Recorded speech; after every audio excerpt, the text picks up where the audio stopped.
son or daughter, you notice that you're eating too much. You have to restock the fridge every 2 weeks or so. You're growing too fast. We have to buy you new clothes almost every week. You're becoming way too dependent on us. We're going to have to kill you. Would that scenario ever happen? Of course not. That's ridiculous. Right? Because dependency doesn't determine personhood. So if it's ridiculous to do that with born children, why isn't it ridiculous to do that with children?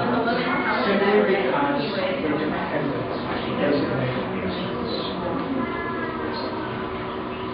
When we talk about the Holocaust, we talk about past atrocities. We talk about the importance, not just of having these discussions, but the importance of seeing the evidence for it.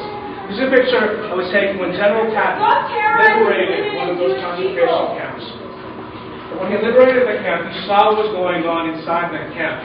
He said, this cannot continue. We can't let this happen. No, it can't continue. This is racist. So what he did was he asked, excuse me, I thought if you tell me, please. If he said, this can't continue, so we want to make sure the world will not forget. And so what he did was he forced the villagers around that camp to walk through it so they could see what was happening in the concentration camp. So they would never forget this is the atrocities that happened within their own communities. It was important for them to see the atrocities so they would never forget it. There's a picture of a young boy named Emmett Till. It's Black History Month. I'm glad to celebrate that with you here as I speak across Eastern Canada. When Emmett Till, as a 14-year-old boy from Chicago, went to visit some relatives in Mississippi, he was told by his mom to be careful. Because in the early 50s, there were certain things that young African Americans and African Americans in general were not allowed to say to white people. When Emmett Till went to visit Mississippi, he got a chance to hang out with his friends and boasted about how well he interacted with his white friends up north. It was the early 50s, and the people in the Deep South couldn't believe him. So he went to a candy store, bought some candy, and he later whistled at the white lady at the counter and said something like, "See you later." He was warned by people at that store to run away as soon as possible when they were right. Several nights later, relatives of this lady at the store came to his uncle's house where he was staying, knocked at the door, and at gunpoint took Emmett Till away. That was the last time anyone ever saw Emmett again. His body was later found in the Tallahatchie River, wrapped in wire, with a bullet hole through his head, so you could actually see right through his head. He had been so badly beaten, decomposed in the river, the only way they could identify who he was because he was wearing his father's ring and his father's initials on it. The officials of Mississippi wanted to bury Emmett's body as soon as possible.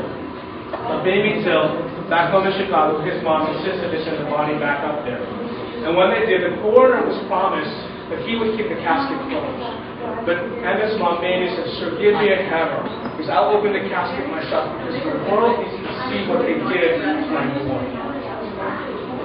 And the world did. Pictures like this were shown all over black magazines and newspapers, and even newspapers around the world. When people saw these pictures, they said, "I can't believe they can do this to a 14-year-old boy." In fact, Rosa Parks, you know Rosa Parks, the one woman who refused to get off the bus? She said, when she was asked why she refused to get off the bus, she was thinking of a picture like this. Pictures like this, showing the evidence of the atrocity, helped motivate people to fight against it. And they realized the injustice that was going on right in their own communities. And people, both black and white, with good faith, with good nature, said, "We have to stop this." And that's exactly what they did. This is why we show pictures of abortion. Not because we like what's on there, because it's the evidence for the injustice that's going on. When these pictures are there, it's hard to deny what's being actually chosen. Because no one denies abortion is wrong. What question is what kind of choice is this? This is why we show these images. And I want to tell you these images are graphic, they're very difficult to see, and if you choose to not to watch it, we're not going to force you. You can close your eyes. The video that we're going to go to show is only about 3 minutes long. That's your decision to make. When it comes to, however, the evidence, I believe the court of public opinion needs to see it. Because we're not in a judge and jury, we're not mixing a judge and jury, we're not in a courtroom to make a decision. The decision is made by folks like you, whether or not this is something that should be.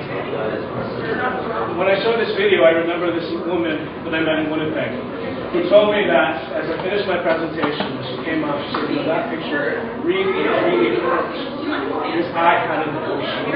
But she said, I want you to keep showing it because it prevents people from doing what I did. I think. The fact that you're allowed to be here is serving in spirit.